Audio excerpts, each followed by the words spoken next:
and technology. Focus on Liberia uncovers and showcases the best of Liberia and shows the world the truth about Liberia. We educate, elevate, and promote all things Liberia. We conduct interviews, panel discussions, debates, and more. Tune in to Focus on Liberia on Facebook and YouTube and be a part of the stories that make up the news. This is Focus on Liberia, and I am Dennis Jah. Ladies and gentlemen, welcome to another edition of On Point. Today is no exception, but we have some topics here that we will have you to take part in. It is burning in Liberia. We talk about political news. We talk about news of interest. We will bring to you some issues that are developing in Liberia, some that have developed. Some you may find to be comical. This is political theater, like we said about a month ago. In the political season, this is what we call the silly season of the time. You will hear stories that will just buckle your knees and blow your minds. Let me introduce to you Mr. Ben Fennell, one of our brilliant analysts, always on point. Ben, how you doing?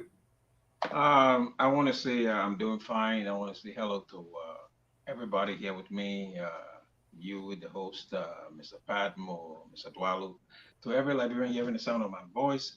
I'm always happy to be here. Always make myself available to discuss anything and everything Liberia. So wherever you are in the world, I want to say good morning, good afternoon, good evening. I'm happy to be here and thank you for the opportunity. Thank you, Mr. Dwalu. You look comfortably seated and ready to rock and roll. How you doing there, sir? I'm okay, as always. For me, like Ben said, when it comes to Liberia, whatever it takes to talk about the issue pertaining to our country, how we can find solutions to some of our pressing problems, we'll always be available, make ourselves available to talk about Liberia. This is where it starts from. We got to begin talking about it in order to formulate proper solutions for our country because we have to develop. We can no longer wait. Thank you so much, and I want to welcome the audience as well. Thank you very much, Mr. Padmore. Yes, sir. Yes, sir. It's great to be here. We've got some interesting topics today, so I'm excited to get into it. So let's go. Great. Ladies and gentlemen, if you have the time, we are asking everybody to please share this show. Get involved. As usual, our show is divided into three parts. We'll do the introduction, then we're going to discuss, and then at the end, we will ask you for your input. We'll take some calls, and then we'll do our closing. So, Mr. Padmore, we have a great show, one that is a burning desire on the part of the Liberian people to discuss.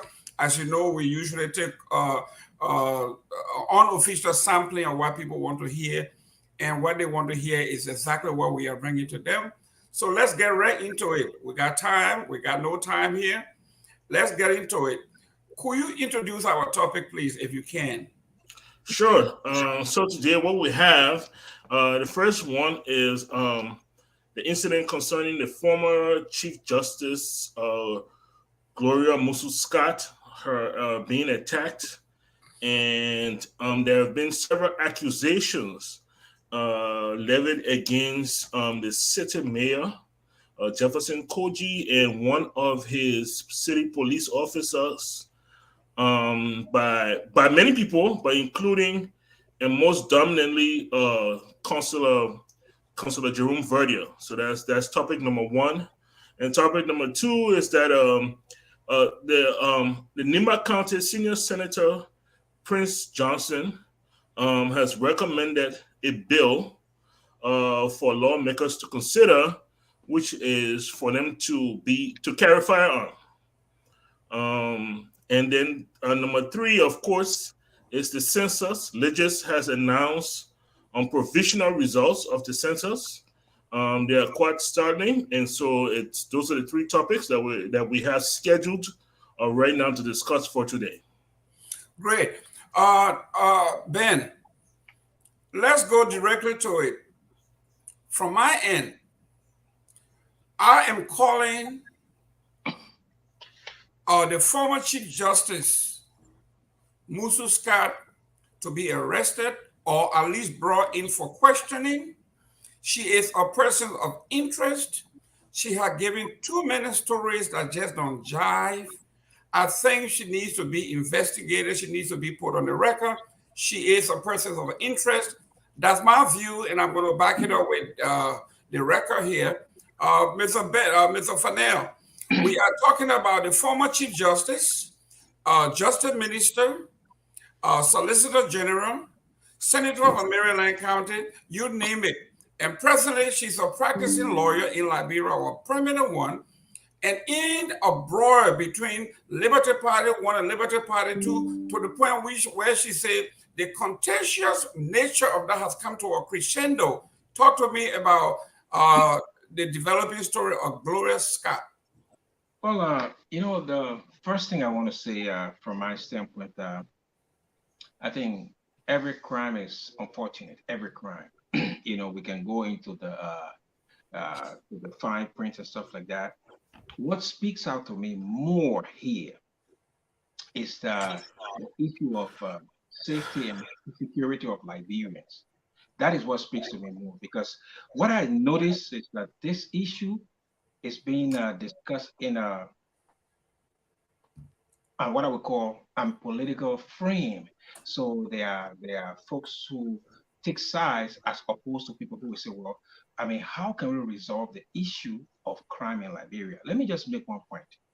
The first thing I want to say, the LMP in Liberia, they are responsible for safety. Now, let me tell you this, Liberians, those hearing the sound of my voice.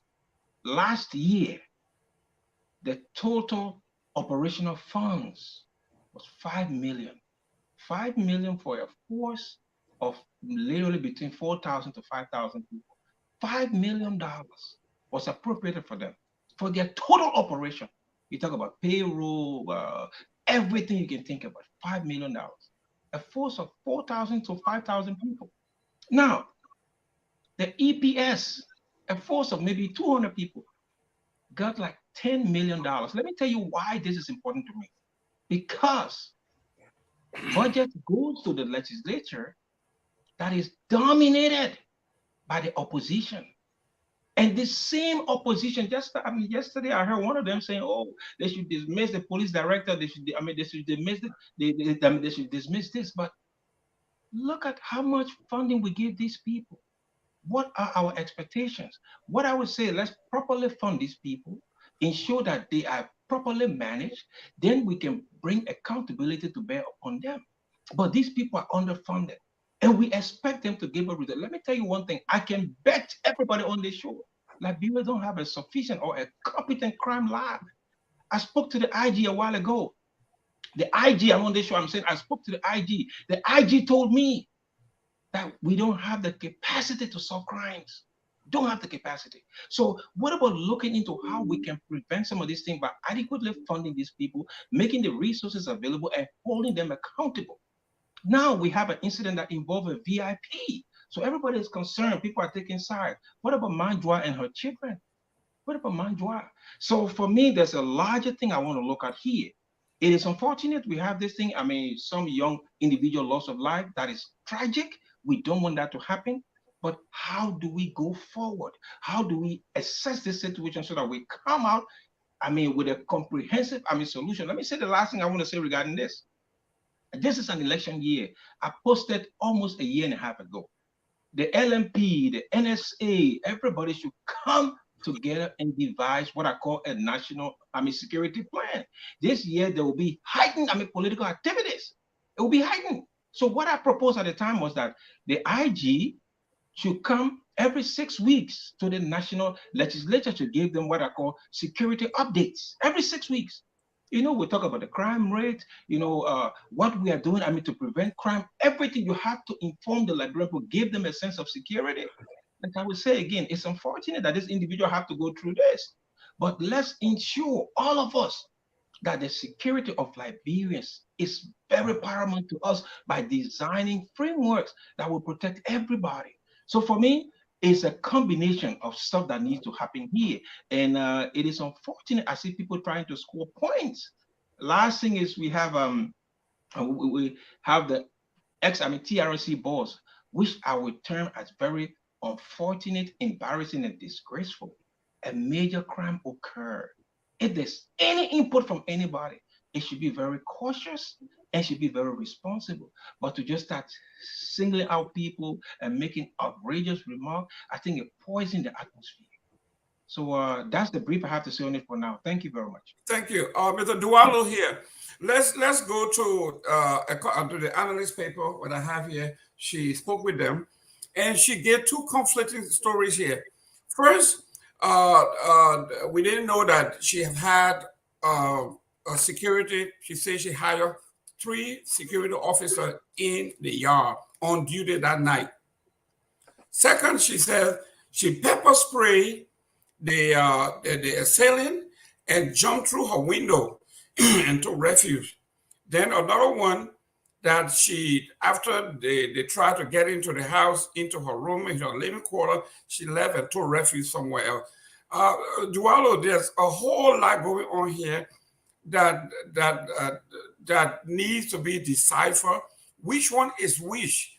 If this woman had security on guard, 3 well-trained security officers on guard, in addition to the family, there were no forced entry. She pepper sprayed these people. What else could a police officer that have no gun, that have nothing else? You got 3 paid security on staff. Talk to me. This thing just is a story that is just growing extra leg every time you listen to the story. Mr. Gaiman, I'm not going to call your assertion ridiculous, but I want to pose a question to you. On what grounds will Madam Scott be arrested? You suggested she is a person of interest. She gave conflicting information. She saw the assailant. She pepper sprayed the assailant. She fought the assailant off and jumped through the window. She needs to be brought in to get description. They need to take fingerprints, maybe during the fight on her fingernail, maybe hair, maybe DNA sample. All of those things need to be done. Mr. Gaiman, I'm not going to come back to you. I'm not going to call it ridiculous. I'm going to allow the audience to decide that assertion. I want to say something that you are not saying. Ben spoke to some of that briefly in terms of the allocations in the budget, where our priorities are. The primary duty of the president of the Republic of Liberia, most people don't know this, is for the security of the people. Primarily, President Weah has failed. His primary, his singular, in terms of importance, his duty are ranked at the very top is the security of the people. He has failed completely. Don't take my word for it. Ask anybody in the country. We understand it's completed. The entire government is always reactive. They don't take any precautionary measures to make sure they protect the state. President Weah is cavalier every single time about anything pertaining to the country. You make the assertion that this person had 3 security in the yard. The security was not provided. If there was some, which I don't believe you said 3, it was not provided by the state. This was provided by herself if there was a security that exists. But I want to say this, and I have to make this very clear before I give it to my brother Pop Moore. This does not pertain to Madam Scott, to Councilor Musu Scott. I'm not talking about her directly. I'm talking in terms of generality. When you are in position to change a country, to change a system, to improve that system, so when you are not there, so the system can protect you, and you fail at your duty, there are direct consequences in the future that will come in before you, not just you individually, but the entire society. Previous administration under L.A. Johnson shall leave, even the current administration, what they don't understand is they have a duty. This duty is not duty that you can neglect. This duty is extremely important for your children and for all of posterity.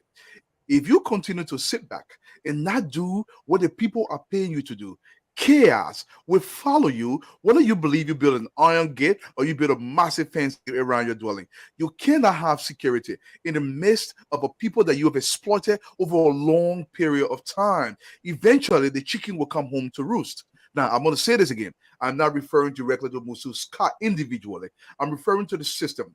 When you are in power, this woman was a solicitor general. She was a senator out of Maryland County. Look, for the evolution of our society, to get to the point that we all feel safe, that if Dwalu criticizes President Weah, I can go to Liberia and not worry about my safety. I can walk around the street, and I still believe it. I still believe.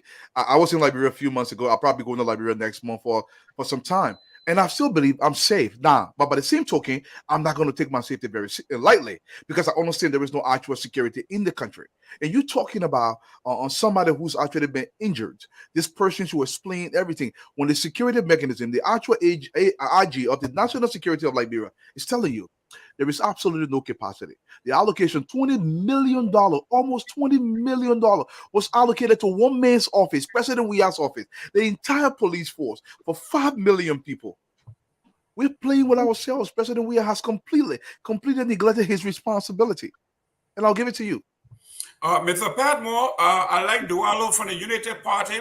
When Joseph Boyka, dead man walking, was vice president for 12 years, he did absolutely nothing. In fact, he said they had the money and the resource they squandered at the elect Grand Prix. That's what he said. Mr. Padmore, this woman has been in the news. She admitted that she, very high profile case between Musa Ability Liberty Party and Yobi Kanga's Liberty Party, and she had taken aside anybody who is of rational mind will say, she said, they came into my car and they were searching for documents. They took my laptop.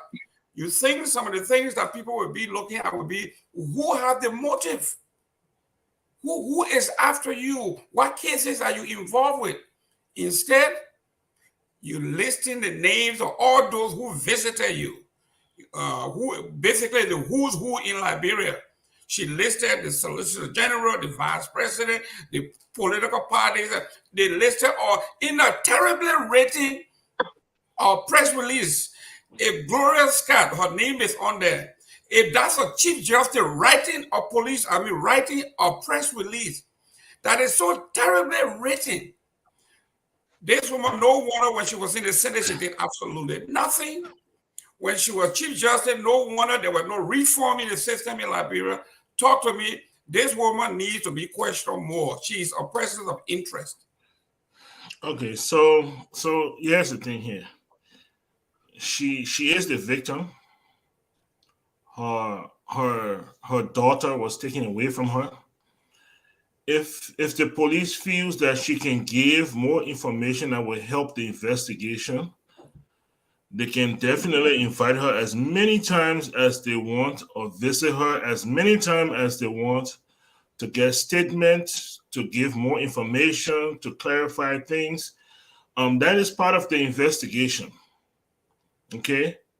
But to look at her statement and try to analyze it based on context or arrangement, this woman, I will repeat, this woman just lost her daughter. The fact that she could even put something together on paper, I give her credit for that. Most people wouldn't even be able to do that. And to try and to make some sense of it, she's traumatized. She's traumatized. Her home was invaded. Your home is one of the most secure places you're supposed to have. How do you go to bed the next night? How do you go about that? So it is what it is.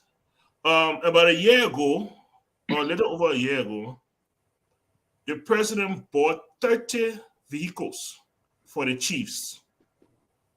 The national police don't have 30 vehicles. Nope. Why are we playing? The Liberian National Police does not have 30 working vehicles. You just wake up one morning and say, you know what happened? We put in 30 pickup osa for the chiefs, 100 and something motorbikes for the chiefs. Chief Zaza Kawat informed us the other day that all the 30 vehicles spoiled. Yeah, of course. The president said, okay, I'll refurbish all of them. And the national police don't have 30 vehicles. Yeah. The national legislature are about to buy vehicles for each one of them. Why are you buying vehicles during election year when 73 lawmakers are supposed to go to the polls and we show whether they will come back? Yet you're going to buy them brand new vehicles in this year budget? 73 brand new vehicles, over $60,000 each. And 103. Yeah, when you put a senator, I mean, all the senators not going to election, but every single representative is going to election. Is going to be on the ballot, and you're going to buy those vehicles, and the police don't have 73 vehicles. They got in it. We need to stop joking. We need to stop joking. Look, the people. Look, we have to come to a realization that survival in Liberia, that's also luck. That's also luck. You can't run a country based on luck. You can't do it. You can't do it. This government has failed the people miserably. And the people need to recognize that if they can do this to Gloria Musu-Scott, like you say, Majwa, you better wake up. You better wake up. Because they can do it to you and nothing can out of it. Ben. Yes. Musu-Scott said some of the crimes were committed in 2013. So, I mean, that typographical error, man. If it's been following her since 2013 all the way to 2023, how can she say it is this government? But anyhow, let's I know go quick. While you are there, let's go to I think I will segue into that after you are done. There is a lawyer, or there is a former lawyer by the name of Jerome Verdier, a gentleman who have failed the law exams over and over. He's unemployed. He lives in somebody's basement. He came up with some assertion. Go ahead and dive into that. No. I mean, the first thing I just want to react to two things that my friends out here said. Padmo must understand that the style of administration we have in Liberia calls for three separate but equal branches. The legislature, they hold the fiscal power. The legislature, they hold the purse strings.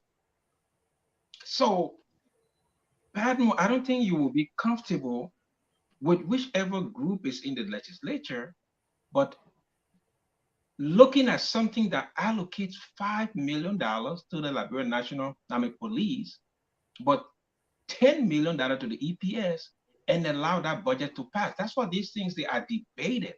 There are adjustments made. Sometimes they even reject budgets. What I'm trying to say is, don't look at an individual and say, oh, Jowea, I understand Jowea has lots of faults. But what is happening to Liberia now is a combination of factors. The budget get passed into law by the legislature. So if they are sitting down last year, I'm telling you this, I want Liberians to get this thing down. The budget for the LMP for last year was $5 million. They are operating on that budget up to today's day because the new budget has just been passed. How do you expect a force of almost 6,000 people to manage $5 million and provide adequate security? And the last thing I want to say, sir, please let's show Mrs. Scott some sympathy for now, because I will say this: some people react to events differently. Maybe she's in some kind of shock. That's why some of the things she has said might not be in line with what we expect her to say. So let's, for now, give her the benefit of the doubt. Like my friend said, if your home is invaded, different people will respond to trauma differently. So let's give her that for now until the investigation can conclude itself. Please, because it's her today. It could be someone that we love tomorrow. So let's give her that. But now let's turn her to Verdier. I want to say this: Verdier will possibly be one of the reasons why the TRC report will be undermined. This man, he says he's a lawyer. I want to give that to him. But he speaks as though he has no understanding of the law. When things happen here, even if they see you with a knife stabbing someone, when you go to court, they will say alleged, they will say suspect, until there can be a finality in terms of a judge declaring you guilty, then you are a convict.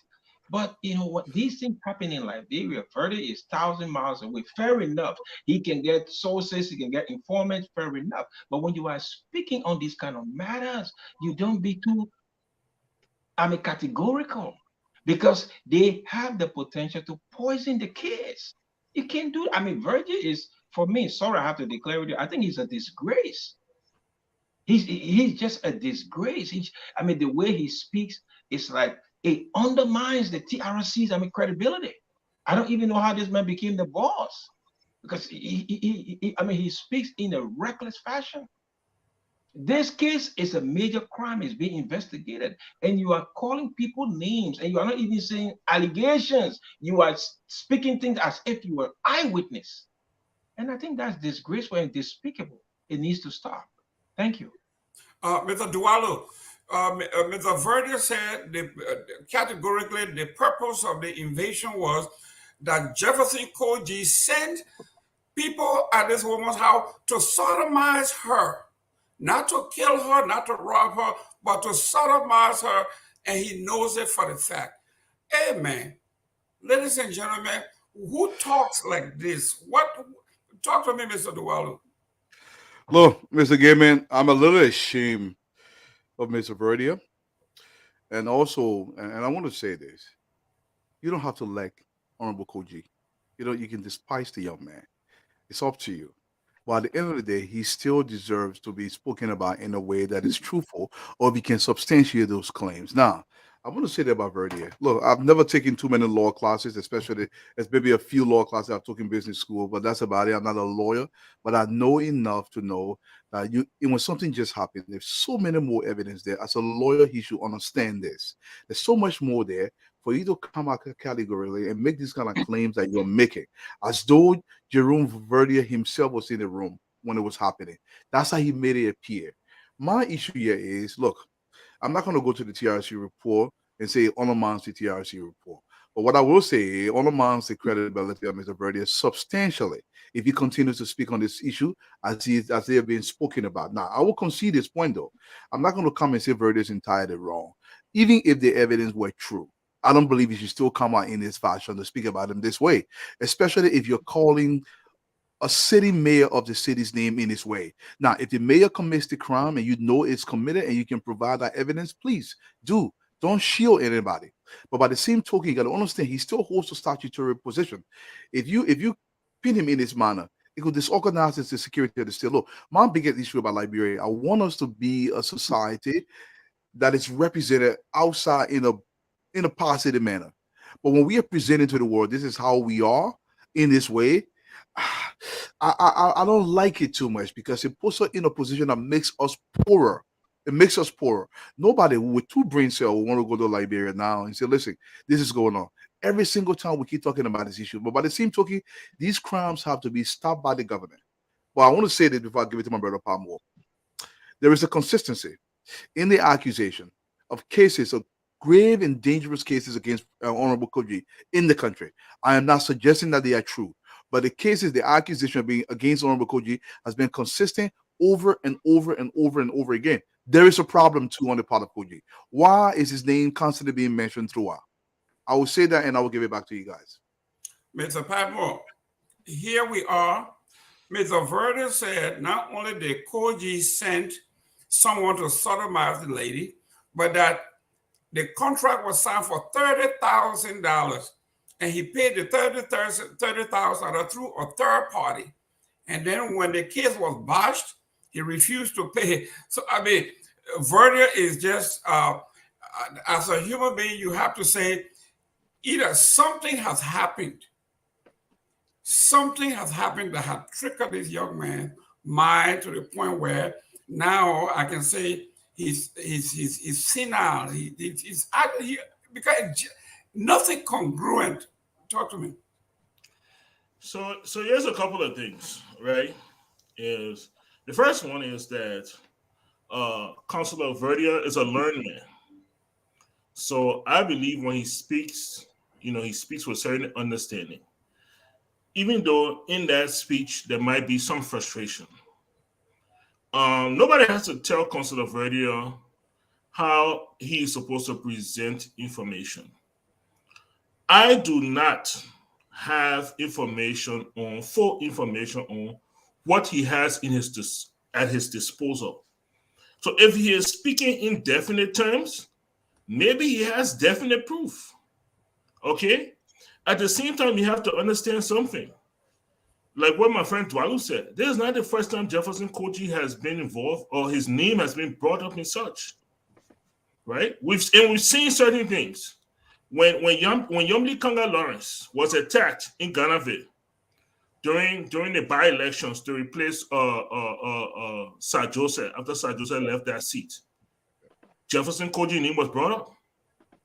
Several times we saw attacks on LU campus and other places. Jefferson Koijee name was brought up. The COP CDC, Jefferson Koijee name was brought up. Jefferson Koijee has openly said things before. We're meeting flesh and blood. Wherever you guys are, we'll come there. And we're meeting flesh. Jefferson Koijee has indicted himself. So this is not, something spectacular that Jerome Verdier is saying. Like I said, I don't know where his proof is. I don't know how much proof he has. But if he is speaking in this manner, he might be speaking from that point of view. But here's the thing, though. Here's the thing. Look, the police, the national police, still has an obligation to investigate. And we as the public, we have an obligation to hold them accountable. Simple question. Where is the man that they have accused? Since that night, he has not been seen. This is an employee of the government.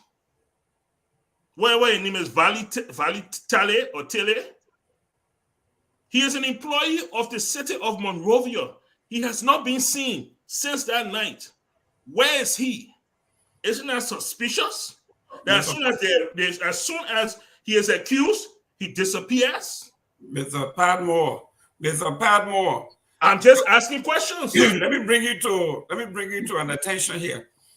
The CPP, of which you are a member, or ardent member, or staunch supporter, or diehard member, you saw during that particular melee you talked about, the CPP put photograph on social media with gun in Jefferson Koijee's hands.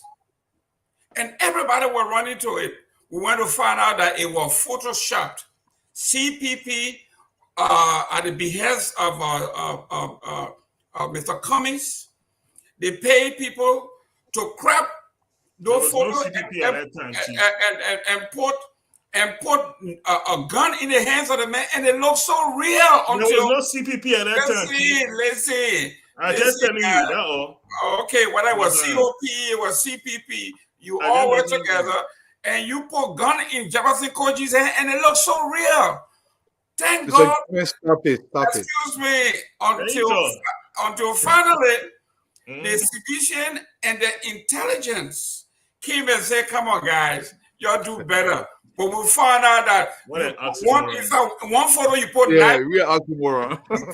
you put cutlass in his hand, say you're gonna kill somebody. Then that photograph, you put gun in his hand, and you guys were embarrassed. So yes, you believe that Jefferson Koijee does not belong.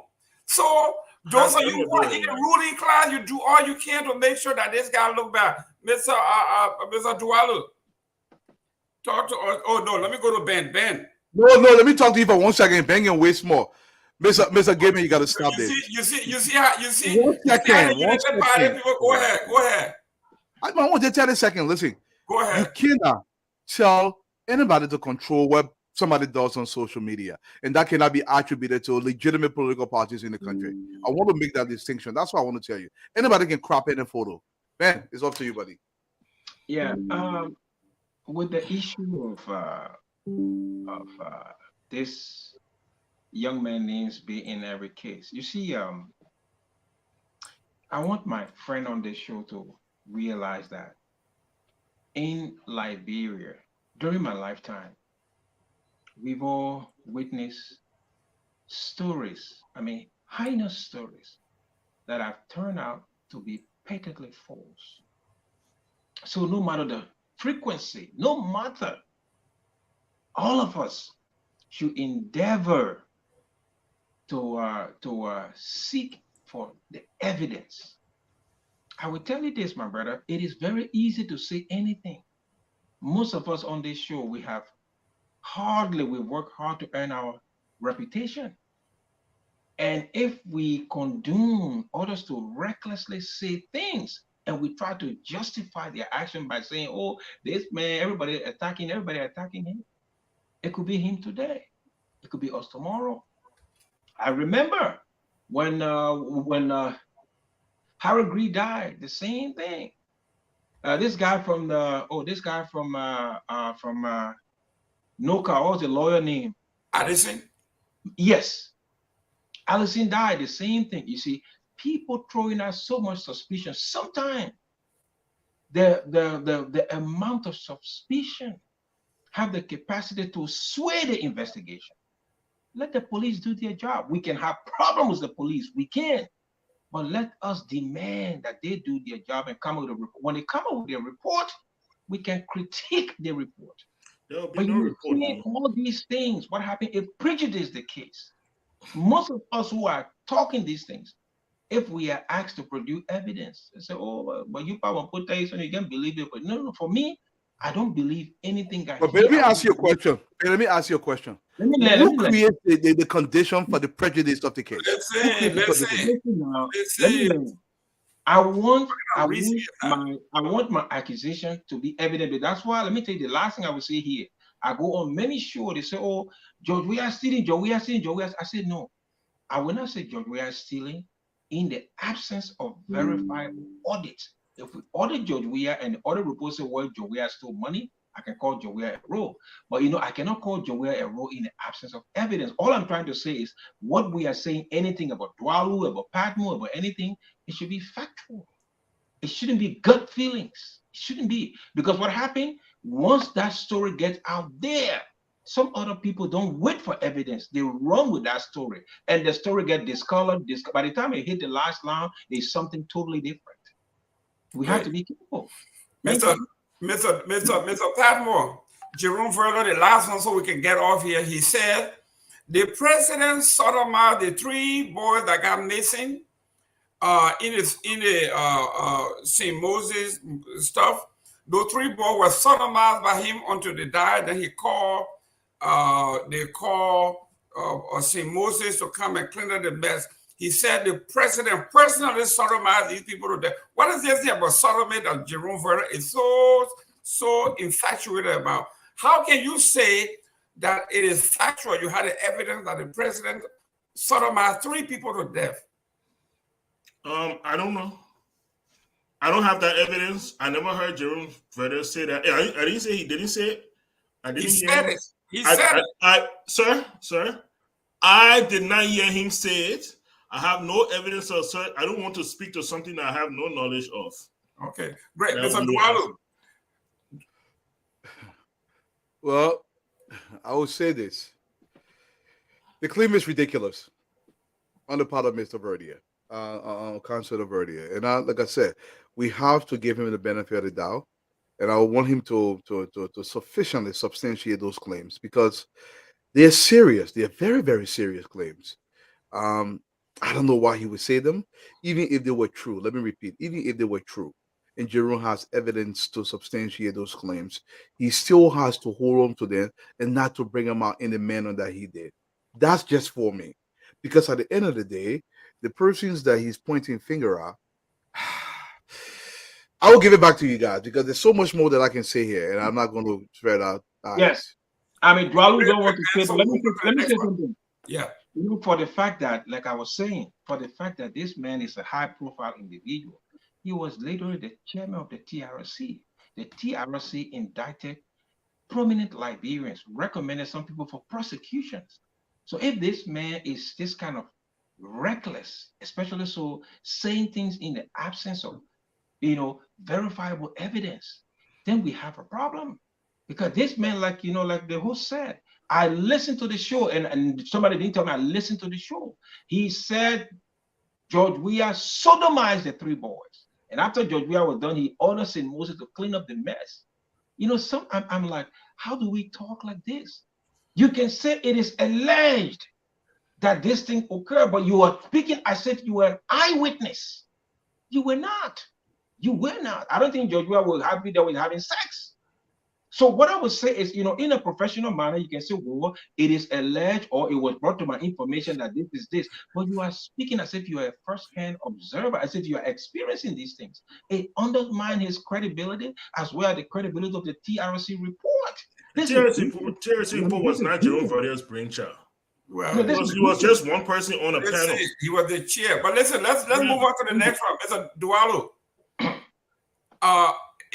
If this thing wasn't serious, I would put it in the category of Saturday Night Live comical.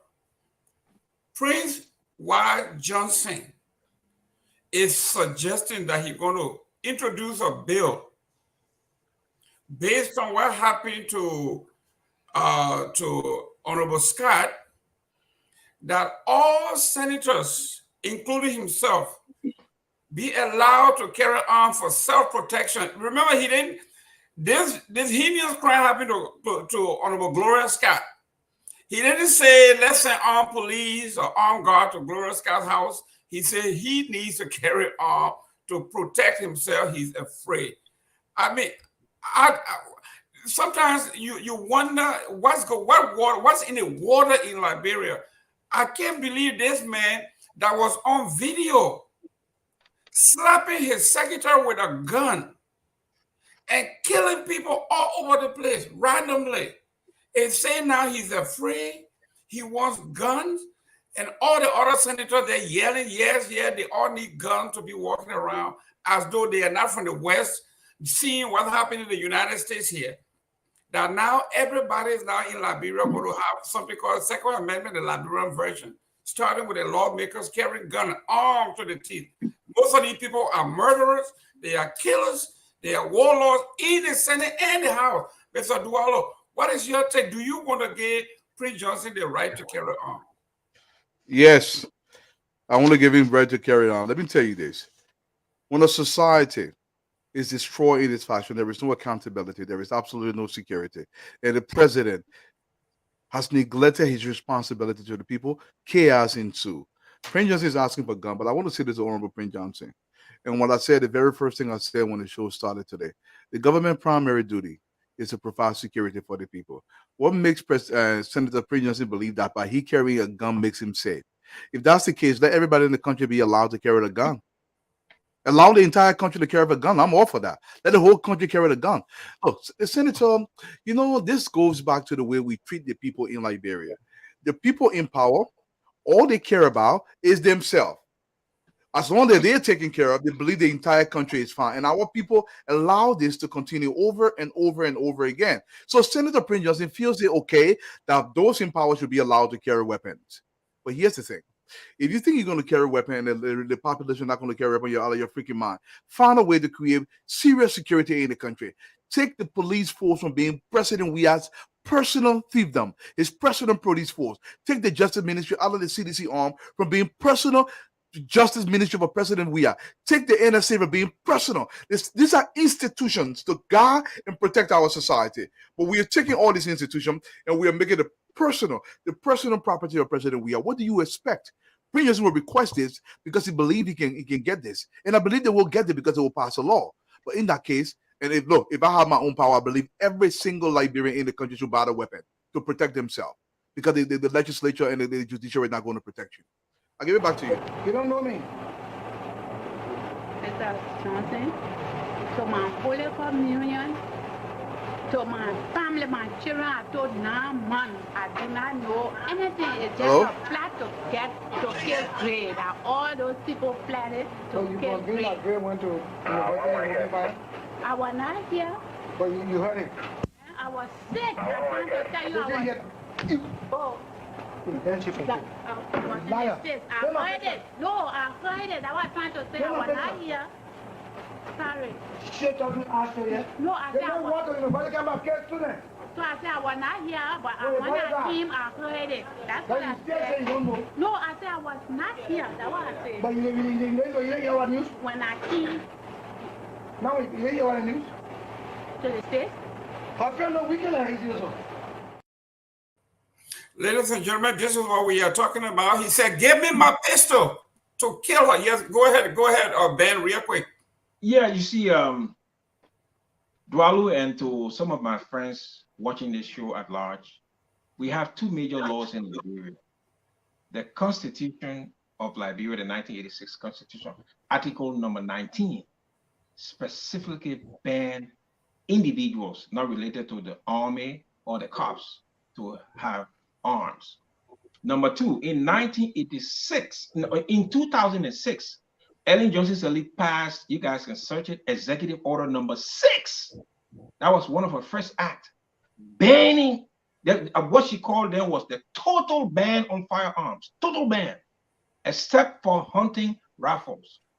So if this man is a lawmaker, he's a senator, you know, it just showed the extent of damage in the Liberian society. A senator is not even the rest of the existing laws. And when these things happen, and Igwalu said it right, we don't react, we don't overreact. We look for solutions. Dwalu recommended that we reinforce the Liberian National Police. We're not going giving arms to people to pray. I mean, this is not the Wild West. No. So this man doesn't know the law like many other lawmakers like him, because like you said, they were cheering. They are unaware. You don't fight fire with fire in every instance. This call for rational people to design solutions, to take preventive measures. Thank you.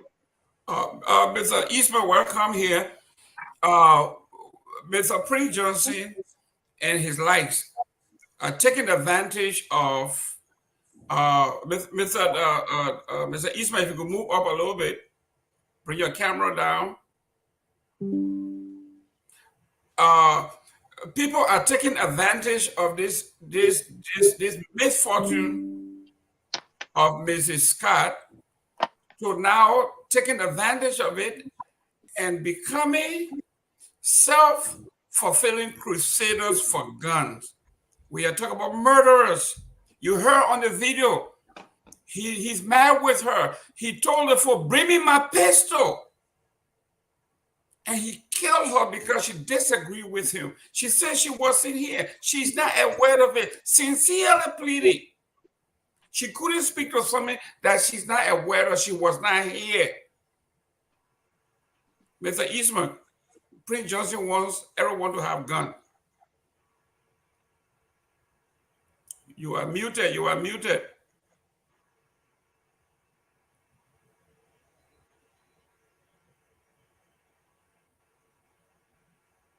We can't hear you. We still can't hear you. We can't hear you. If I want to log in, log back out. Okay. Yeah. Okay. Dwalu, take a stab at this. This is the video you just saw.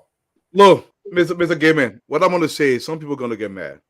We allow the likes of Prince Johnson to continue to exist in the way he continued to exist. We've allowed this as a people of a society. The government started on Ellen Johnson Sirleaf when she refused to enforce the Truth and Reconciliation Commission report. We allowed this. Honor President he cried for 12 years that he was going to enforce the Truth and Reconciliation Commission. He refused since he came to power to do this. Prince Johnson is running amok because we've allowed him to do what he's doing. We understand exactly who this man is. Look, most of the war criminals in Liberia, they've never been prosecuted. They were never tried for anything. There was no consequence to them. What do you expect from them? The society will continue in this way until someday these people pass on. And look, we are now willing to develop a society. Liberia has never been willing to make the hard decisions to develop a society. Look, I will repeat what Lee Kuan Yew said. He was very adamant about this. He said, listen, to transform a highly illiterate population, calculated decisions have to be made. Those decisions will outweigh some people, and those decisions are made for the greater good of the society.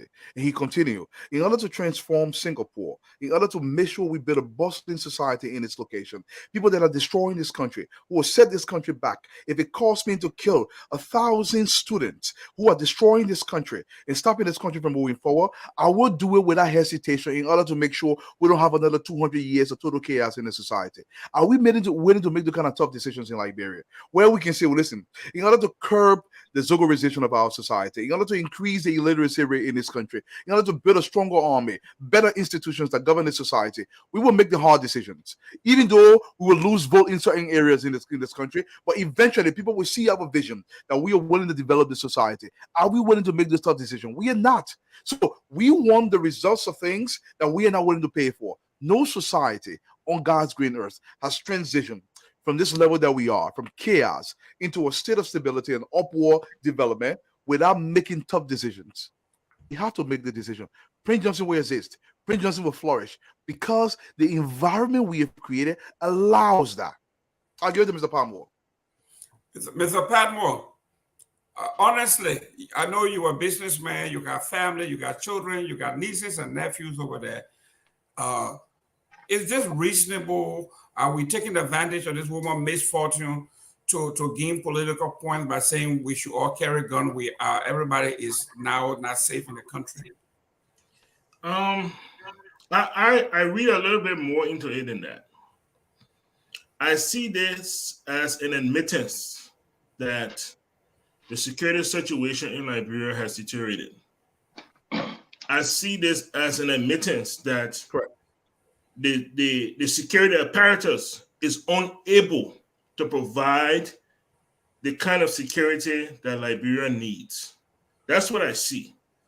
I see this as a beginning of a conversation to say we need to do something. We need to do something. Prince Johnson is saying so much, but in his own way, because he's a military man.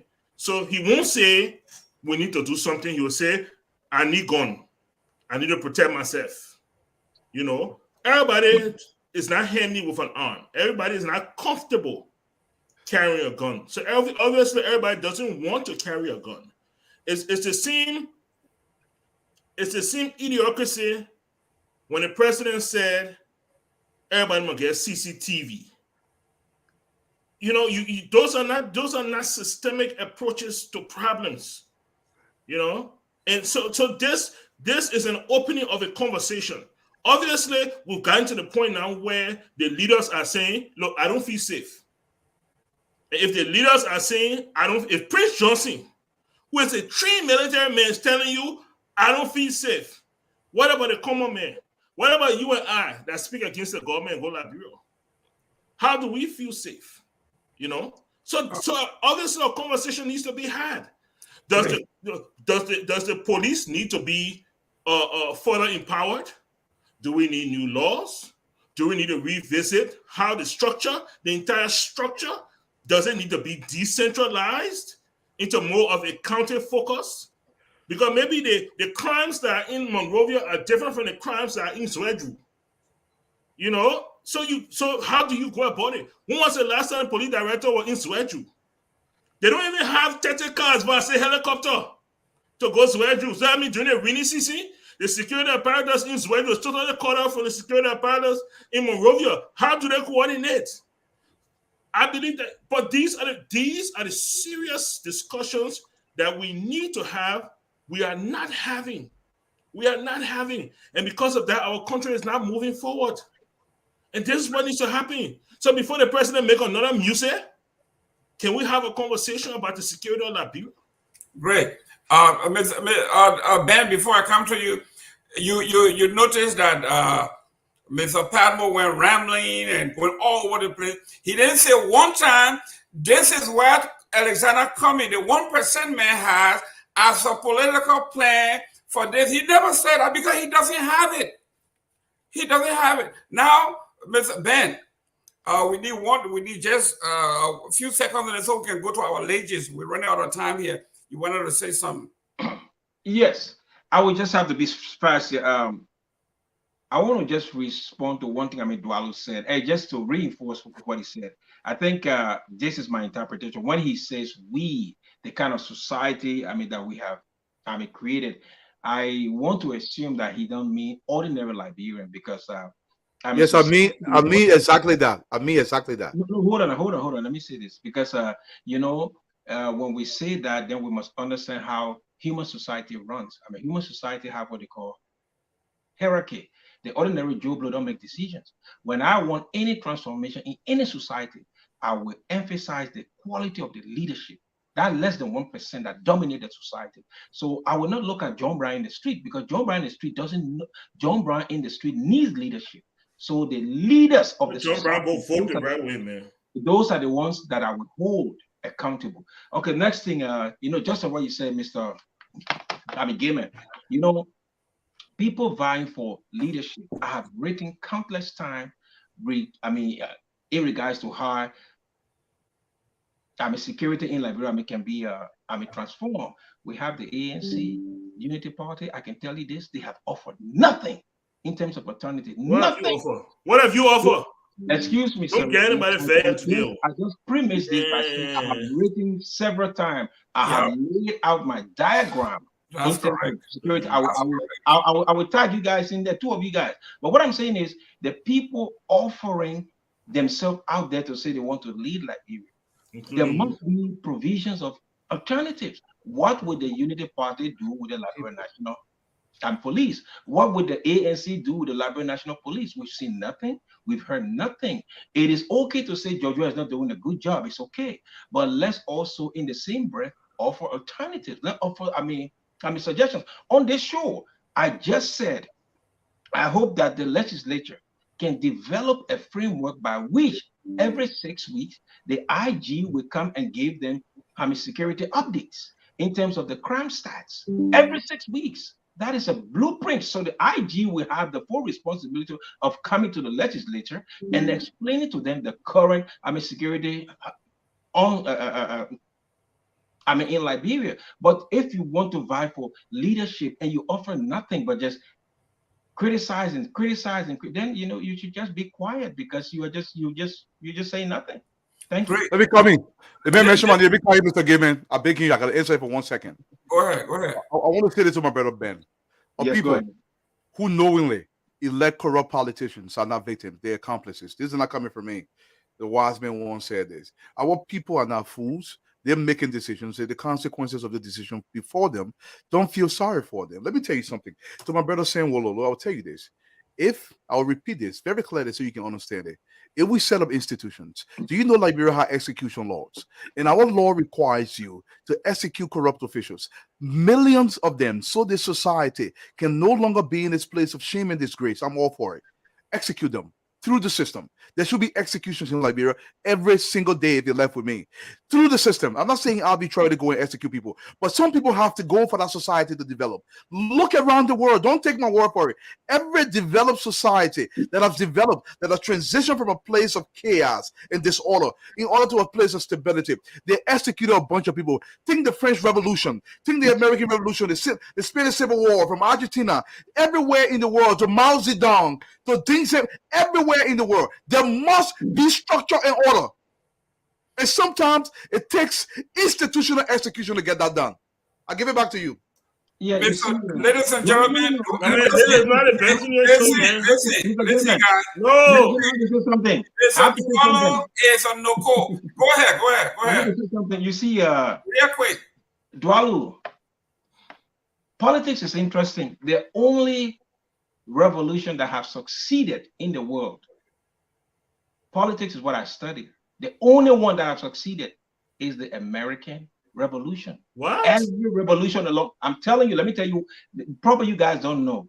These are transformation in terms of changing societal behavior. You don't execute people. You hold people accountable. You don't execute people. Execution is not holding people accountable? No. He's talking about the man is talking about the man is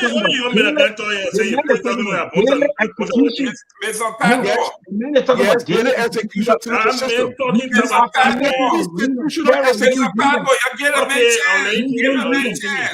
Why you lying? Man, I'm lying. The man is saying he's all for execution. Ben, 1 minute.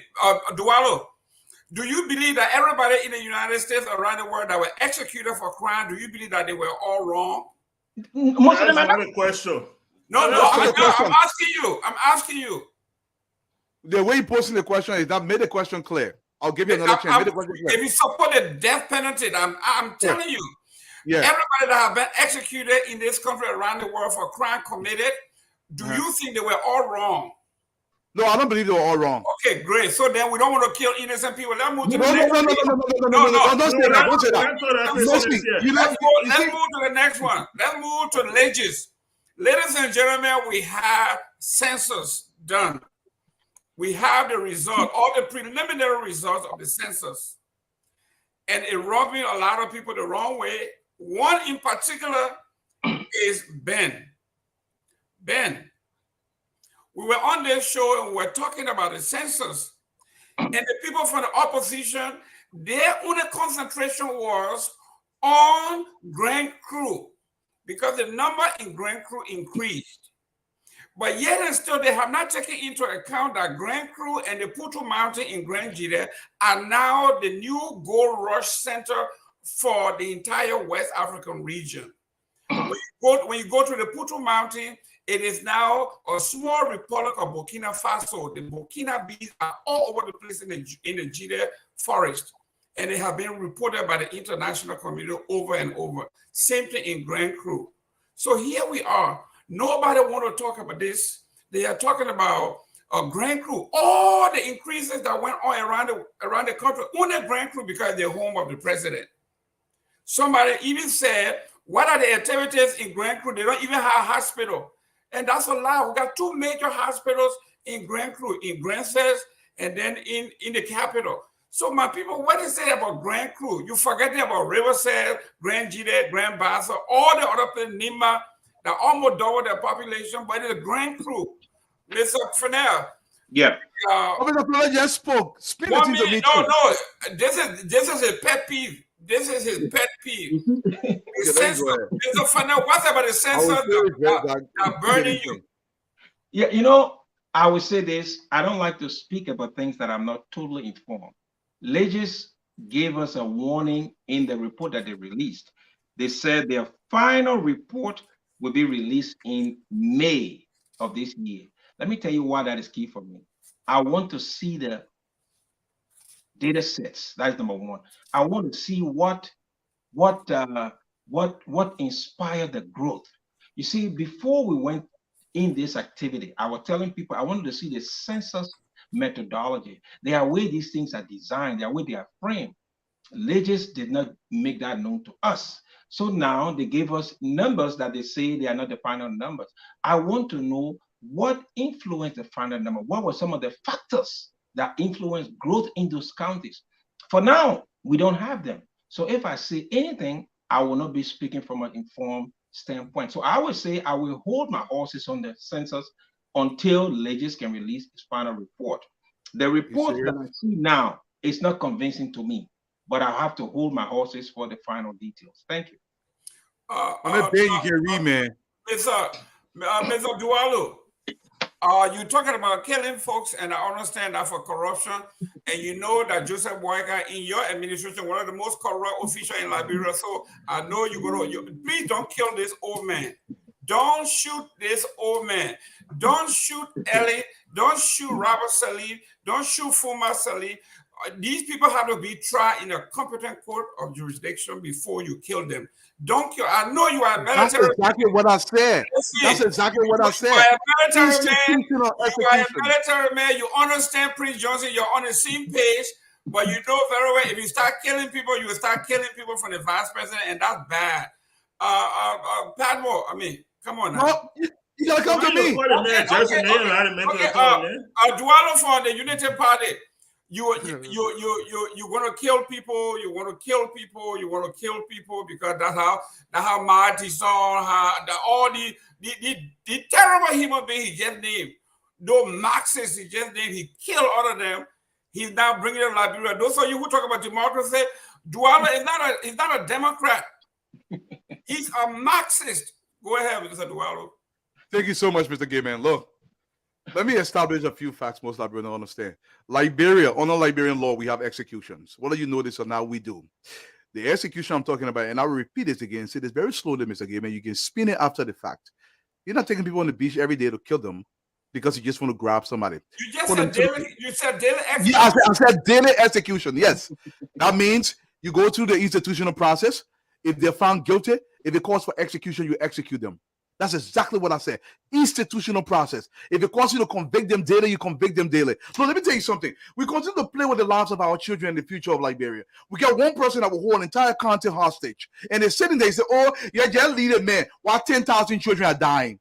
How do you remedy that? You have to get rid of this person through the institutional process. I'm not saying arbitrarily to go grab somebody and kill them. That's not what I said. That's not what I never said. What I did say was, if the courts call for execution, you should execute these people. By our laws, Liberian law calls for execution. Do you know that, Mr. Gaiman? Do you know that? Oh, you don't know that? Okay, that's great. Under Liberian law, if a person is found guilty of a murder or a person found guilty of any crime, you can kill them. This is our law. And we refuse to enforce the law. Let me go back to your census thing. Let me say this. You can come back here when you're ready. Grand Crew County had a population of around 59 million people in 2000 and 59,000, I'm sorry. 59,000 people were around 2000. And when they did the last census, 2006, what was the last census? 2008. 2008, okay? We know, according to Legis itself, these are factual evidence. Ben, I want you to listen very carefully. The death rate in Grand Crew County is higher than the death rate in Nima County. The birth rate in Grand Crew County is lower than the birth rate in Nima County. The population growth in Nima County over the last 12, 14 years is higher than the population growth in Grand Crew County when you do the correlation because of the population that are available in this location. The economic activity in Nima County is much higher comparatively when you compare that to Grand Crew County. These are all numbers that are verifiable. However, the entire percentage increase out of the Southeast is above 70% from River G, Grand Gita, and Grand Crew County. It is not possible. Mosorado County, Margibi County, they have far greater population, sometimes 10 times more people than are in Grand Crew County, including Lofa County. It is not probable. It is not likely under any circumstance that Grand Crew County, in terms of percentage, will grow higher than anybody in Nima County, given the population of that location. Now, let's try to quantify this further. Let's say this. What activity in Grand Crew County that will cause the population to increase by almost 100%? There is none. What activity in Grand Gita? You talk about the Burkinabes. The Burkinabes were not counted. They are not counted part of our population. Now, there are few. The Burkinabes in Grand Gita, they don't amount to more than 3,000 people total. They do not amount to that. This is according to the police director themselves. They say, listen, they got a few people here and there in Grand Gita that we're trying to address. The number is not plenty. Maybe there are about 1,000 people. This was his guesstimate. Where is the number coming from? The only thing you can tell me that over the last 12 years, everybody in Grand Crew County have been having triplet, and the baby is not 9 months, it's only 3 months. This is the only explanation you can give me. That censor is a complete lie. President, we are trying to swing the election his way illegally, and that could create chaos in our country. We have to talk about it. Mr. Padmore, this young man is off the rail. When they doing population census, they don't only count citizens; they count people in the. They didn't count them. They didn't count them. They didn't count them. They are talking about building schools and building hospitals and all of these things. These things are determined by how many people live in a geographical area. You don't come and say, are you Burkinabe? Are you Sierra Leone? Okay, you will not go to school here. You won't use the hospital here. You won't drink water here. It doesn't work that way. So my brother here, he's off the rail. Before we go to our cause, Mr. Let me chime in here. Chime in. I'm coming to you before we go to our cause. So here's the thing. I don't know why it is going to take Legis till May to bring the data out. We're having elections.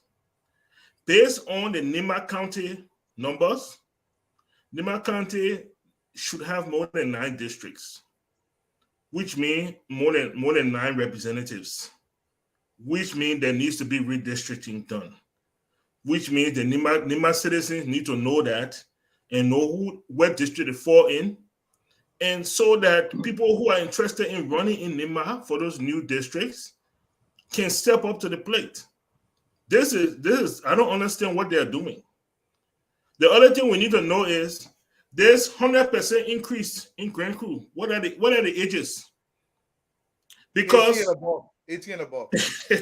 Because if 2008, there were less than 60,000, and now another 60,000 has been added in 14 years, those people should be under 14. Technically, unless you are telling me that they attracted people from where? And from which county? Because if they attracted from another county, there should be a decrease from the county that they attracted from. Mr. Pat, so these are the things that we need to know. That's correct. And you heard what Ben said. You have to wait for the recalibration of the numbers. Let them send the complete numbers, and then you can look at the number and decide for yourself. But Mr. Gillen, voter registration starts next month. Listen to this.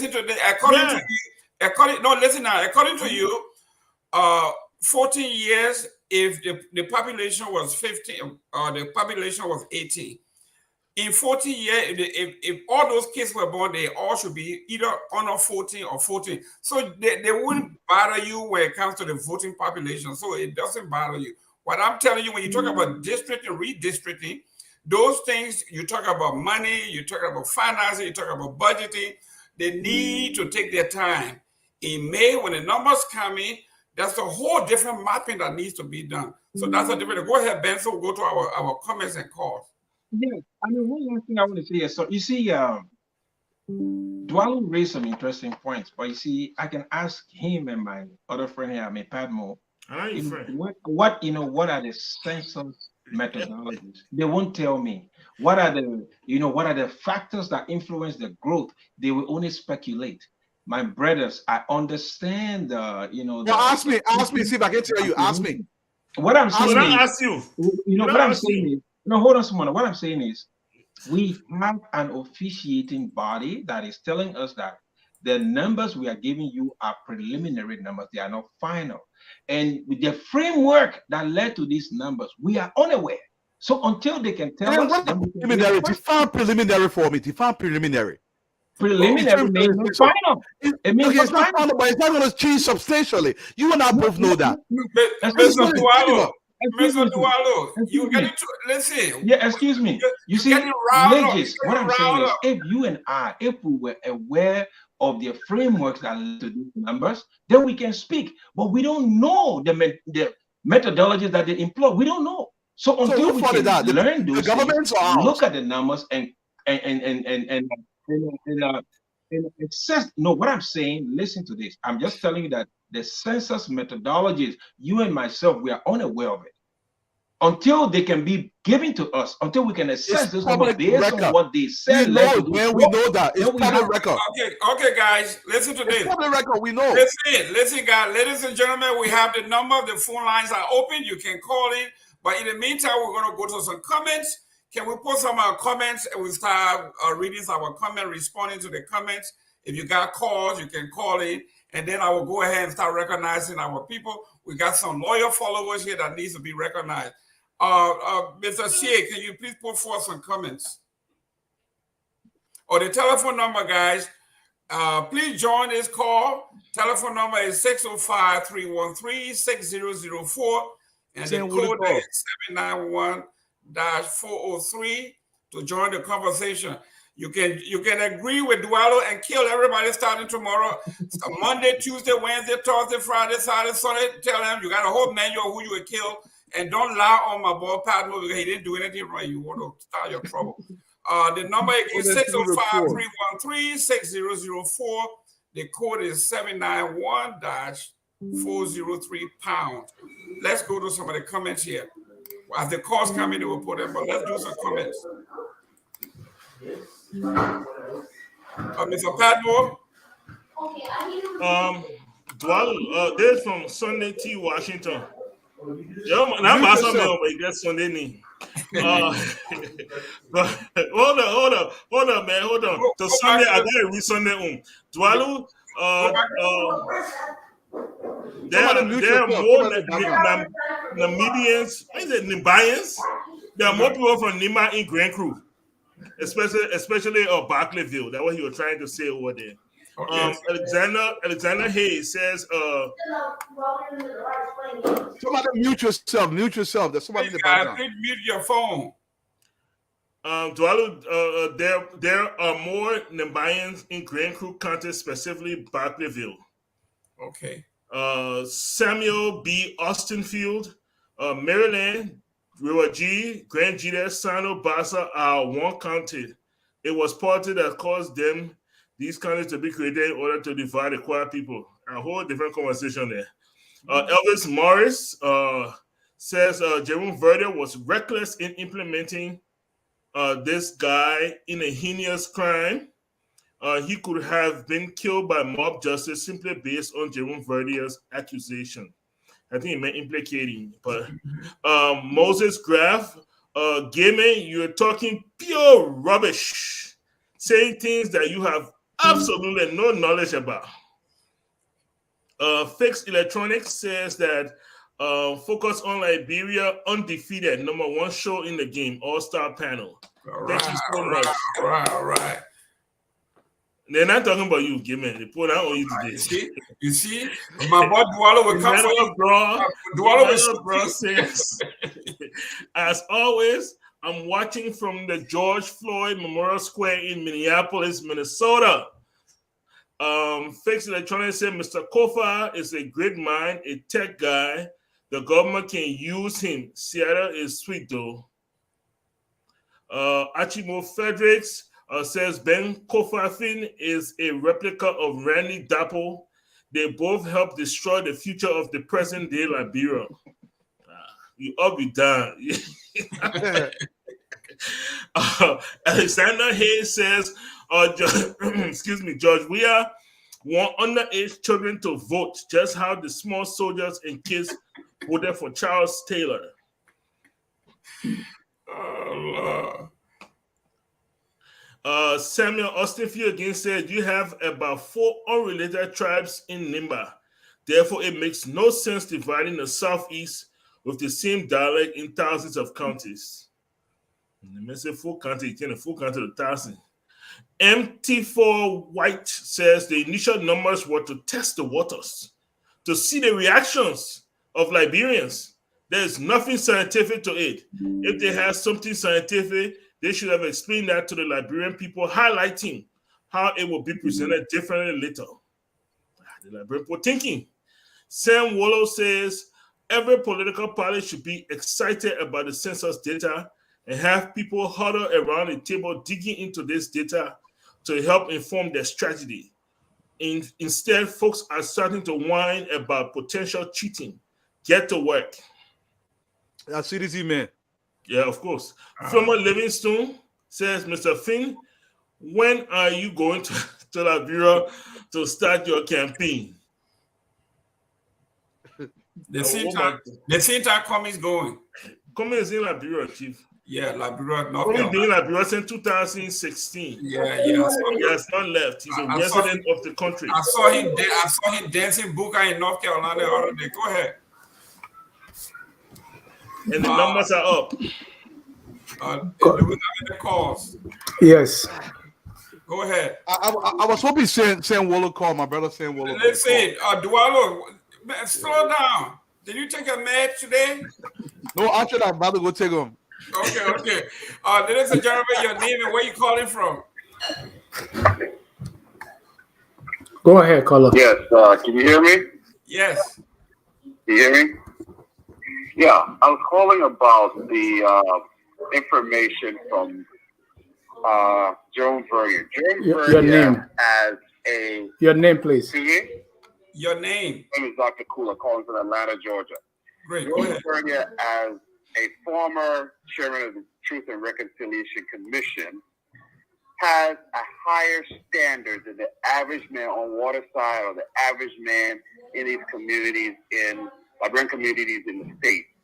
He cannot come on these shows and be speaking as if to say he has some monitor sitting in his room in America and he sees everything that's going on in Liberia.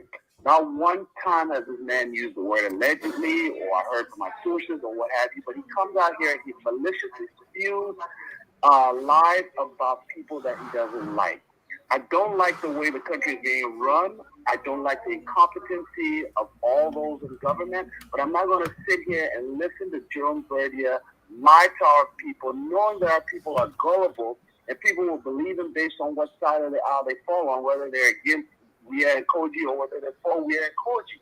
But the reality is that he will start to lose any kind of credibility from our international partners if he continues to spew out these lies like he did with the stuff from the girl, Cllr, that he put out there. If it was true, and the international community shut him down. This is wrong. It's malicious. It needs to stop. And we all need to put Joe Verdier on the spot to make him put out or shut up.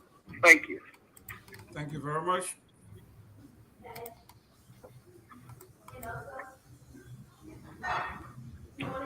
Yeah. Hello, guys. Can you hear me? Yeah. Your name and where you calling from? Yeah, this is Elvis calling from Minnesota. Go ahead. Thank you. Yeah, thank you for the show. And I just kind of want to piggyback over what Dr. Cllr said. You know, I used the word reputation laundering. This guy is using his reputation that he had as this, you know, the TRC chairman. And during that whole process, he was my favorite commissioner because I thought he was measured. He was respectful to the witnesses. So I don't really know what happened to him. That he's become this person who is peddling gossip and lies. You know, so I think we need to start to discredit him. And if he's going to say anything on any big platform, he need to have proof behind it. And then let me just go to the census issues real quick. If these guys are saying that the census said that there are more people there are more people who were added to the Grand Cru population, is wrong. If you compare Nimba to Grand Cru, there's more people in Nimba than in Grand Cru. So that trend is in the right direction. It just means Grand Cru had a population growth, a spurt. So you can't sit on the platform and say that because of Nimba's population, they should have over 1 million people added to their numbers simply because they're big counted. The numbers are way higher than Grand Cru, but the percentage is low because the overall population is already high. So, you know, taking a percentage of that is going to be lower than the percentage that Grand Cru grew by. So I think we have to explain that to the people. And then lastly, when we're talking about Prince Johnson wanting to carry arms, you saw what happened to Walter Allison, Grady Allison's wife. That was his wife, not a secretary, Mr. Gaiman. That was his wife. And he went to the man's house and killed his wife simply because she was married to a man. Or he would come on his show, or he would come to his church and cry that people was targeting Nimbadians, you know, and that was the worst thing possible. But he targeted his man's wife simply because she was associated with her husband. So we have to be fair on this platform when we're analyzing things. And I think, Mr. Ben, you're very ready, concise with your analysis. And I think, you know, the other two guys are just, you know, trying to gain political points by some of the things that they're saying. But thank you for taking my call. I appreciate it. Thank you. All the calls we have for now. Great. So, gentlemen, let's go to, let me recognize some of our folks here real quick. These people have been so loyal to us. They come in. So let me start with Archibald Fredericks. Thank you very much. Sam Wallow, Mrs.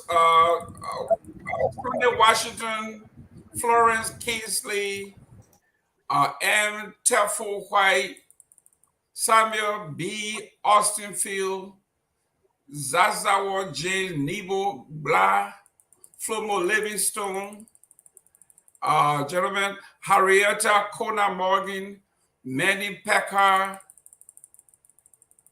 Elvis Morris, thank you very much.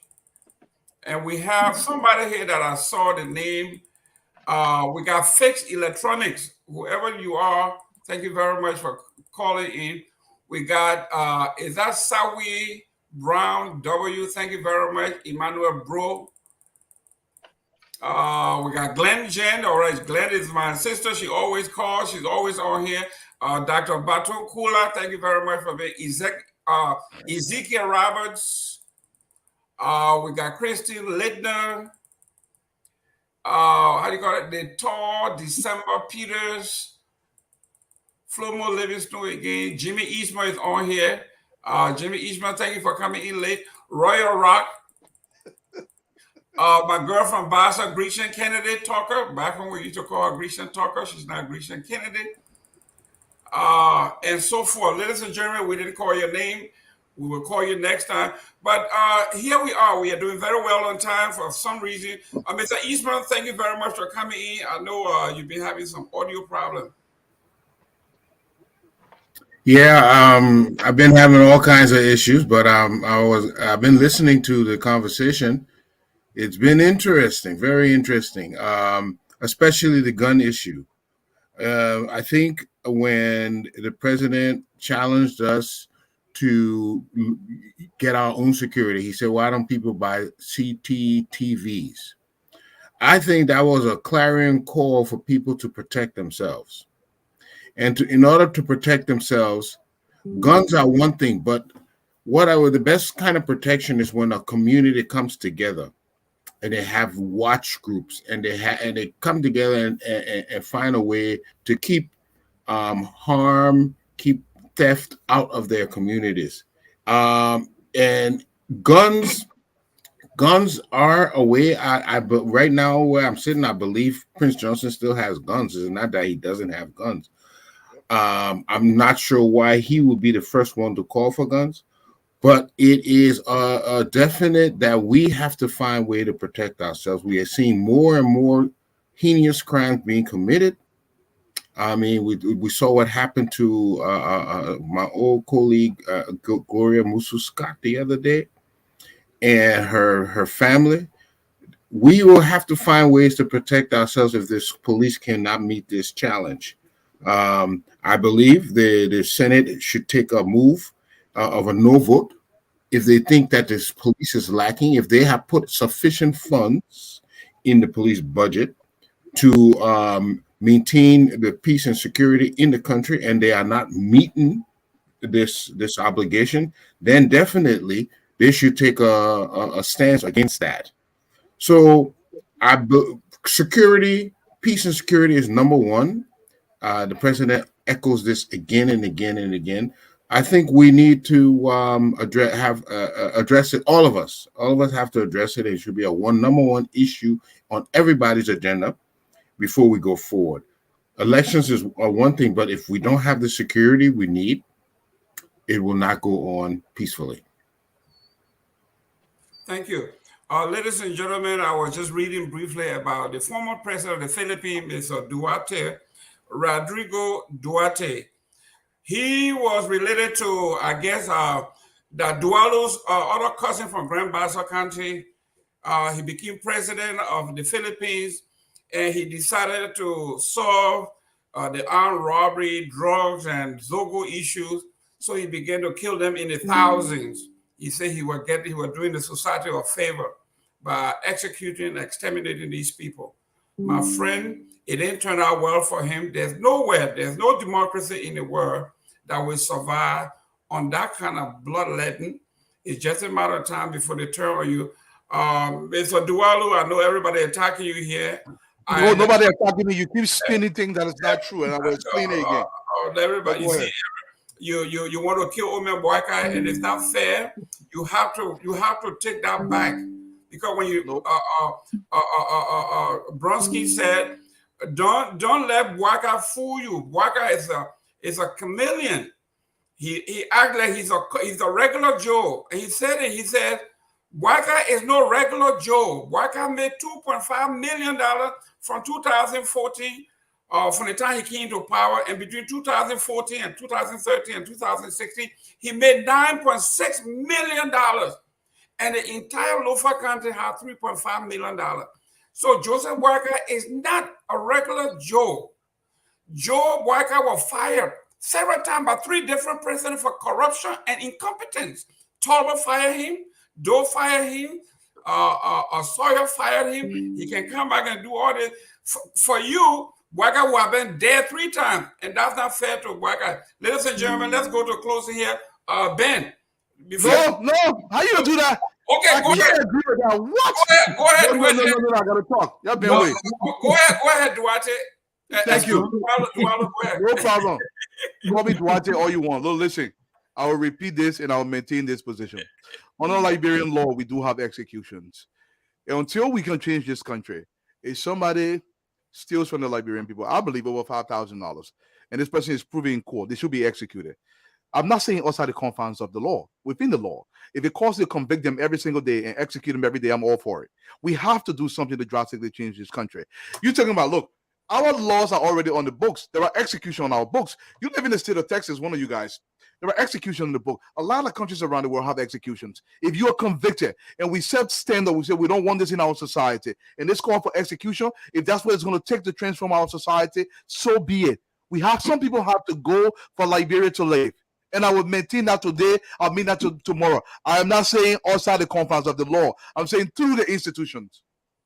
Mr. Eastman, real quick here, we got a few minutes here, but Dualu and myself and Padmo and Ben and yourself, we have all agreed that the judicial system in Liberia is corrupt as they can come. So how now do you execute people in a country where, according to most of us here, the verdict goes to the highest bidder? And you know, Mr. Eastman, you were talking to me in private that most of the folks that got killed in Liberia during the Civil War, it was revenge and people lying on other folks and vengeance. Somebody doesn't like Eastman, go and say this guy is a crime man. He's a crime man, or he killed somebody, or he did something, and all of a sudden you are dead. How can we, in a country where we don't have a stable justice system, implement something of this nature? You know, I totally agree, and I reiterate that a lot of people that I saw getting killed had no political connection, no connection to the ruling party. They went to Sami Kamendo had his regime. A lot of Crown people were not benefiting from what he was doing. They had nothing to do with it, and they got all kinds of violence and terrible acts exacted on them. So likewise, the Gio people and the Manas, when Kwampa went and tried his fiasco failure, the vast majority of the Gio people that were affected had nothing to do with it. It became something tribal. We have to be careful that our leaders do not plunge us into tribal wars. And they will do so if they want to maintain power. Most of us don't benefit from these leaders when they are stealing the country money and whatnot. So we should not allow them at any time to plunge us into a tribal war that we find ourselves fighting our brothers and sisters, because we're all the same at the end of the day. When it comes to the judicial system, the judicial system needs an overhaul, mainly because it's become where people can easily influence the system. Judges and whatnot are subject to influence. And if we start enacting, just like you say, if we start bringing people to execution, where the judges can be influenced, that is not a recipe you want to follow. We first need to address the judicial system the way it is. But before, we cannot afford to wait, Jerome. We have people dying. So what we need to do is this is sort of things we need to demonstrate against: the death, the insecurity of the country. We need to come together. We need to bring it to the president's attention. So this thing has to be addressed. What all we need to do, we have to address it. We, the citizens, have to address it. This is the sort of thing that should claim everybody's attention. I agree. Simply executing people is not a solution. We have to overhaul the judicial system, but we don't have that time. We have to address the security in the country right now. This should be a paramount concern for everybody, and do not let it die. This week passed, somebody died. We saw a couple of the president's sons, the two president's sons got killed. So as people get killed, they talk about it one week and the next week. There needs to be more action. We can't be about talk. A lot of times we are criticized as Liberians because we only talk. What do we do about this activity that's going on in the country? What are the solutions? Some people suggest everybody have a gun. Do we want to do that? Do we want to have a national registry? That is one solution. But I have examined these cases, and I know that communal protection, where people get together and find ways to protect their community, is about the best way to go. Again, I will mention, what are the problems that we don't see the police doing their job? That is how I would approach this thing. But simply executions, no, not until we overhaul our systems. Great. Ben, I know this is something that you want to talk over real quick. I like what Mr. White, Tefel White says here. You cannot walk straight in a crooked line. If the system is crooked and messed up, there's no way you can do justice, especially when Vanny Sherman made a comment, take me to the Supreme Court. I'm like fish in the water. Fish is never afraid of water. I'm going to get away, basically. This is a man who has been a lawyer in the system forever, who is saying he has no fear of the system. Take me there. Until the international global witness and the Magnitsky Act decided we cannot trust the system in Liberia, we're going to impose our own system. Talk to me. Ben. Yeah, I mean, it's my turn? Yes. Okay, yeah, you see, one of the highlights of the week for me was what I call brazen hypocrisy by an incompetent lawmaker. Darius Dillon, incompetent. This man is calling for the dismissals of the IG and the Minister of Justice. But my brothers, look at this. Last year, Dillon and his colleague, they got $64 million plus for 103 people. That was their budget for last year, the legislature. $64 million for 103 people. And Dillon and co approved $5 million for the Liberian National Police. But it seemed Dillon expected the Liberian National Police to be effective in terms of crime prevention and resolution. I mean, $5 million for a force of 5,000 plus. You see, when these things happen, when these kind of VIP crimes occur, reasonable people get together and say, well, how can we draft solutions in terms of preventive measure, ensuring that these things don't happen no more? I am advocating on this show better funding for the Liberian National Police. The police cannot be getting $5 million and we expect them to effectively solve and fix the thing of crime in Liberia. That is impossible. So when you have people who are incompetent, have no understanding of their roles and responsibility, making this kind of pronouncement, it clouds everything. Liberians hearing the sound of my voice, we need to devise a better way in terms of funding and holding the Liberian National Police accountable. We cannot just say, well, we want to, get rid of the IG or, sack this one. No, a crime has occurred. Every major law in the world, most of them come as a result of a tragedy. Because of this, maybe we can design another way in terms of how we can better fund the Liberian National Police to help them solve crime. As I speak to you today, I want everybody to hear this. We do not have an effective crime lab in Liberia. How would these people solve crimes? How? So when these things happen and you have people just making pronouncements and literally politicizing crime, it hurts me because at the end of the day, nothing gets done. The problem persists. This is not the first time. We've had VIP killed before. Tulberson were killed. Tulberson was killed. It keeps going on and on and on and on. We have to find solutions. We have to take preventive measures. We shouldn't use this thing as avenues or occasions to win points. We should be about the betterment of Liberia, and not we want to win, small scale wars. Thank you and thank you and thank you. No, I'm not going to let that man go like that. Here's the thing here. You got gone? Here's the thing here. Okay? The legislature receives a budget. Yes. That is put together by the executive. Yes. They review the budget. Yes. And then they make allocations. as Yes. the budget is presented to them. Okay?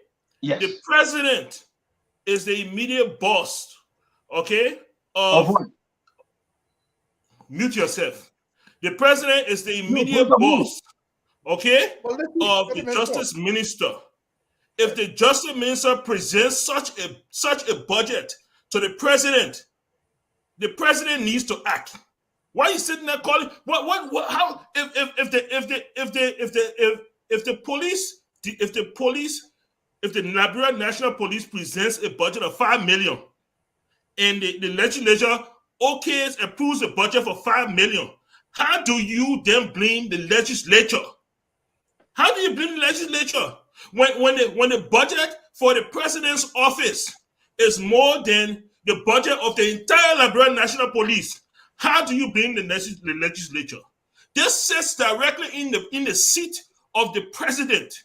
The president needs to be the one that needs to get together with his security force and say, look, what do you need? And then present that to the legislature and come and defend it. Instead of that, when they go to the legislature, instead of defending or asking for a crime lab, they sit there and talking about how Darius Dillon is on some sort of watch list. Now the nonsense you go to there, instead of talking about a crime lab, and then you want to blame the legislature for that? No, man. Look, the legislature are a lot of things. Go ahead. The legislature are a lot of things, and they have cause for a lot of things. I will come back. Going there. But that particular one here, it sits on the executive. I will come back. Mr. Dualo. Go ahead. Thank you very much. Real quick. Listen, Dualo, real quick. I know you and I do budget. Every department comes and say, this is what I want. And usually our board of directors will say, this department needs more money. You can't just come and say this because they have the responsibility to tell you how the corporation should be run.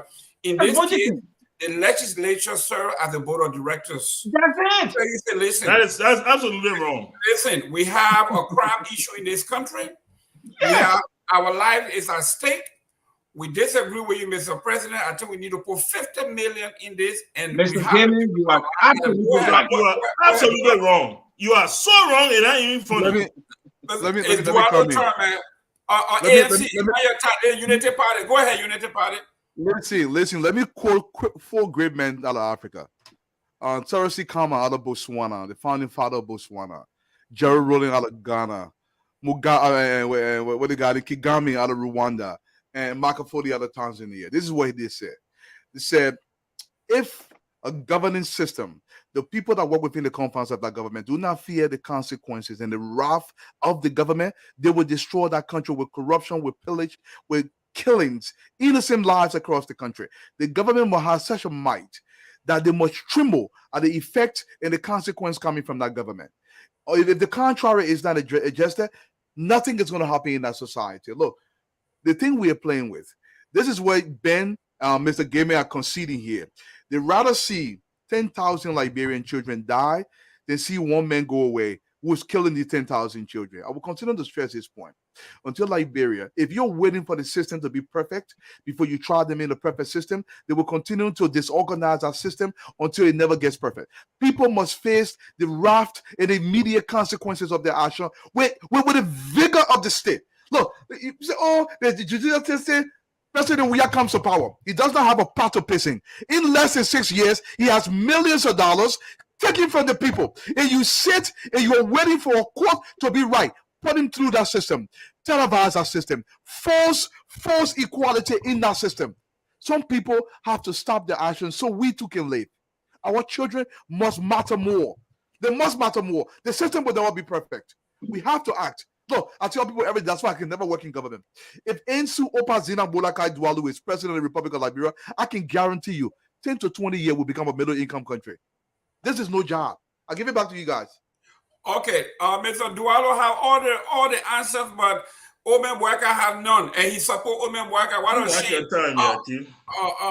What a shame, Mr. Eastman. You're closing. Address this and then close. We got 10 minutes here. We need to go around 2 minutes each. Mr. Dualo, I'm coming back to you. You gotta get one more shot at it, but you gotta redeem yourself. Go ahead. You know, one thing I've observed in our country, we don't we don't do things in a professional manner, because the people who are in charge of doing things either lack the knowledge of doing it or lack the willpower to do it. So um, it is something that trends everywhere. To get our country back on track, again, people use their voting power to vote for who they want. But if we don't take the citizen themselves, if they don't change the way they do things, they don't expect a change in the whole country. We all need to take take an inward look and say what's wrong, why we so doing this. I think we have gotten used to the mediocrity that we see because we came from war, but this Liberians deserve better. All of us deserve better. We have to wake up and know that this way we're living, this is not the standard Liberians need to live to. And we need to change that. We need to hold everybody accountable. We do not need to protect everybody protect the Unabugu man. No, we need to be people of a stature that will tell their best friend, their uncle, this is wrong. I think for us to get up from this quagmire, we will have to become a people that stand up for themselves and stand up for what is right. But as long as we have people ready to take small thing, give me small things, okay, we will be like this for decades to come. This is going to have to be a individual decision by every Liberian. Thank you very much. Ben, you're closing? Yeah, I want to close by saying this. Dwalu and Padmo needs to just update themselves on sociology and the law. Number one, executions do not solve problems. They create more. Building a systemic framework, especially so ones that have accountability as well as preventive measures, would be the best safeguard for Liberia. Let me go into this. We had a crisis this week. An individual lost her child. I'm in sympathy with her, no matter what the circumstances are. But I want us to use this as a basis for advancing changes in terms of how we can fund our internal security. Next thing I want to say here is we have laws on the books regarding individual owning guns. Prince Johnson and other people who wants to own guns. I want to say the laws on the books right now in Liberia is not for that. We have what we call the Constitution of 1986, Article 19, as well as the Executive Order Number 6 passed by Ellen Johnson Sirleaf in 2006, total ban on individual owning arms. If the lawmakers want to feel safe, I think it would be better for every Liberian if all of us feel safe. So in that regard, I would want them to better fund the LMP and give them the capacity as well as the tools that they need to ensure that every Liberian is safe. Finally, in regards to the legis census, I want to urge everybody, especially so all my good friends here, let's not speculate, because sometimes when we do that, we have eggs thrown in our face.